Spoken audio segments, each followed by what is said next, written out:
kasih pemirsa, Anda kembali menyaksikan Kominfo Newsroom.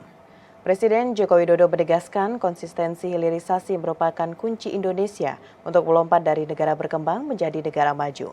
Presiden meminta berbagai upaya yang telah dilakukan seperti penghentian ekspor nikel harus terus dikawal dan dilanjutkan.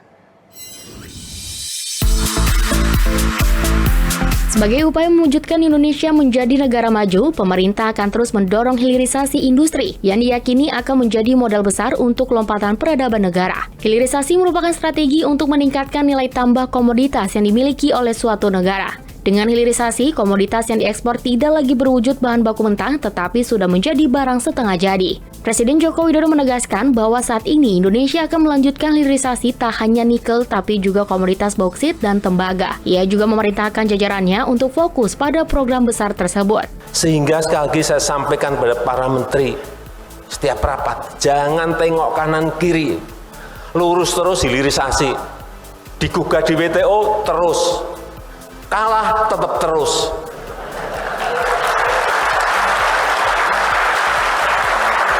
Karena inilah yang akan melompatkan negara berkembang menjadi negara maju.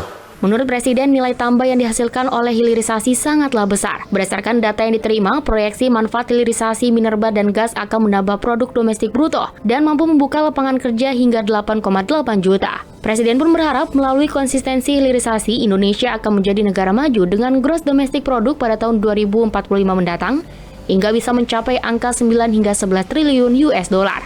Selain itu, pendapatan per kapita Indonesia juga bisa mencapai 21.000 US dollar hingga 29.000 US dollar.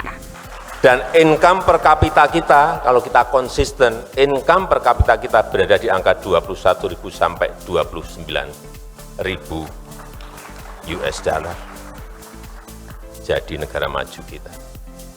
Tapi kalau nanti digugat,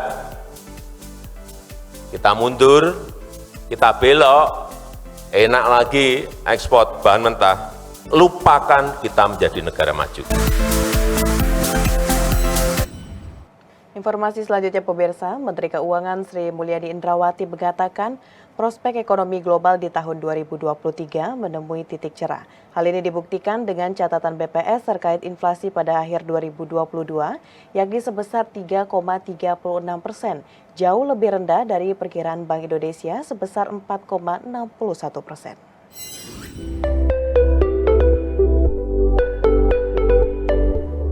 Komite Stabilitas Sistem Keuangan Sri Mulyani menilai pertumbuhan ekonomi nasional pada tahun 2023 performa kuat serta dapat berjalan secara optimal. Sikap optimisme tersebut sejalan dengan penghapusan kebijakan pemberlakuan pembatasan kegiatan masyarakat, meningkatnya aliran masuk penanaman modal asing, dan berlanjutnya penyelesaian proyek strategis nasional. Bapak Presiden telah mengumumkan kebijakan PPKM sudah tidak dilakukan lagi, berarti mobilitas masyarakat kita lihat di mana-mana sudah luar biasa. Ini lebih tinggi lagi dibandingkan kuartal keempat kemarin yang sudah mengalami peningkatan karena pada akhir tahun ada perayaan Natal dan liburan akhir tahun. Ini masih berlanjut dan lebih kuat lagi dibandingkan tahun 2021. Kuartal 1 tahun 2023 insya Allah akan lebih kuat dari kuartal 1 2022. Sri Mulyani mengatakan inflasi menurun lebih cepat dari yang diperkirakan. Berdasarkan data BPS, inflasi pada akhir tahun 2022 berada pada 5,51%. Nilai ini jauh lebih rendah dari perkiraan pasca penyesuaian harga BBM bersubsidi pada September 2022 lalu. Sementara itu, inflasi inti tercatat rendah pada akhir tahun 2022 yaitu sebesar 3,36%. Yakni jauh lebih rendah dari perkiraan Bank Indonesia yakni sebesar 4,61%.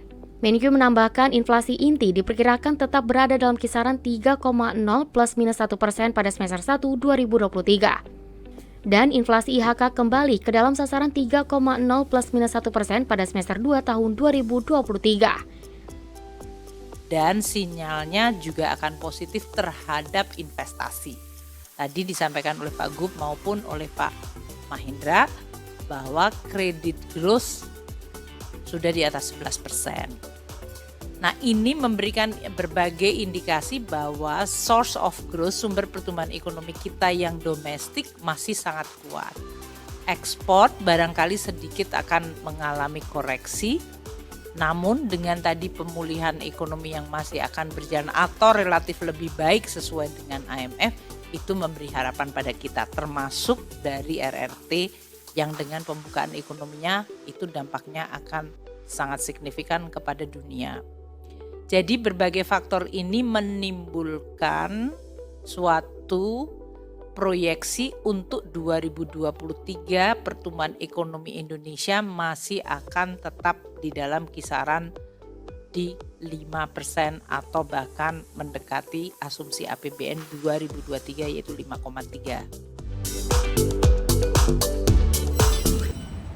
Lembaga Pengelolaan Dana Pendidikan berkolaborasi dengan Kemendikbudristek menargetkan beasiswa degree dan non-degree tahun 2023 sebanyak 282.334 orang. Direktur Utama Lembaga Pengelolaan Dana Pendidikan Kementerian Keuangan, Andin Hadianto mengatakan, pemerintah juga menyediakan beasiswa reguler, beasiswa perguruan tinggi utama dunia, dan beasiswa parsial.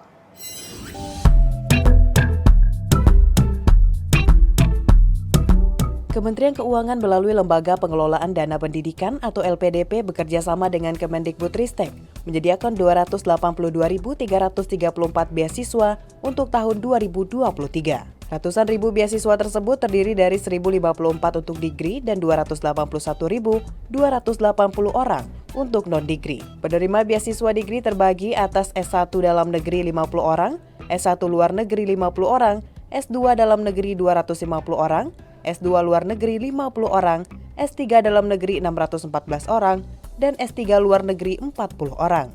Sementara untuk program non-degree terbagi atas 5 besar program pemerintah, di antaranya program profesi guru dengan kota 139.356 orang, magang bersertifikat dan studi independen dengan kota 73.000 orang, lalu kampus mengajar dengan kota 18.000 orang, pertukaran mahasiswa merdeka dengan kota 15.000 orang, dan wirausaha merdeka dengan kota 12.000 orang. Program non-degree bertujuan untuk meningkatkan kualitas guru serta mendorong mahasiswa mengenal dan memiliki pengalaman dalam menjalankan bisnis. Walau ditujukan bagi kalangan akademisi, Direktur Utama Lembaga Pengelolaan Dana Pendidikan Kementerian Keuangan, Andin Hadianto, mengatakan pemerintah juga menyediakan beasiswa reguler, beasiswa perguruan tinggi utama dunia, dan beasiswa parsial. Beasiswa ini bisa diikuti oleh pegawai negeri sipil, TNI, Polri, dan dokter spesialis. Adapun target LPDP tahun ini yakni sebanyak 7.000 orang. Jumlah ini meningkat signifikan dibanding tahun lalu yang hanya 5.000 orang. Di LPDP sendiri ada sekitar 7.000 orang, jadi dari 5.600 ke 7.000 ini mulai kita diversifikasi. Selain program yang umum, targeted maupun afirmasi, di targeted ada dokter spesialis. Jadi ini arahan Dewan Penyantun nanti ada sekitar 1.000 orang per tahun untuk dokter spesialis, subspesialis, dan fellowship, Pak, untuk menambah nanti jumlah dokter spesialis di Indonesia. Informasi lainnya pemirsa, pengendalian dan penanggulangan penyakit mulut dan kuku pada tahun 2023 secara nasional resmi digulirkan oleh Menteri Pertanian Syahrul Yassin Limpo. Dalam menyukseskan pendistribusian vaksin PMK tersebut, Kementerian Pertanian akan menguatkan kerjasama dengan BNPB, TNI, dan Polri. Untuk menciptakan kekebalan kelompok hewan ternak, pada tahun 2023 Kementerian Pertanian mengalokasikan sebanyak 35 juta lebih vaksin PMK. Vaksin tersebut nantinya akan didistribusikan kepada minimal 80% populasi hewan rentan PMK yang ada di Indonesia. Sedangkan untuk penyuntikan akan dilakukan sebanyak 3 kali vaksin, yakni vaksinasi pertama dan kedua serta penambahan dosis melalui vaksin booster. Menteri Pertanian Syahrul Yassin Limpo menyebutkan untuk menyukseskan pendistribusian vaksin PMK tersebut, Kementerian Pertanian akan menguatkan kerjasama dengan BNPB, TNI, Polri. Pada tahun 2022, realisasi pengadaan vaksinasi hewan ternak rentan PMK yakni sapi, kerbau, kambing, domba, dan babi mencapai 9,3 juta dosis. Diharapkan setiap daerah yang mendapatkan distribusi vaksin ini mampu mengoptimalkan pencapaian vaksinasi ternak secara maksimal. Kita termasuk 1 tahun kemarin sudah bisa menurunkan sampai 99% lebih. Nah, tinggal yang zero case itu pada daerah tertentu. Dan penanganan ini oleh Bapak Presiden sangat serius dilakukan oleh karena itu kerjasama dengan berbagai kelembagaan. Badan Penanggulangan Bencana terlibat, TNI Polri terlibat, bahkan unsur-unsur dari Pangpus kita berharap terlibat sama-sama. Nah sekarang ini kita lakukan downsizing dan flat organizing penanganannya itu di provinsi dan kabupaten.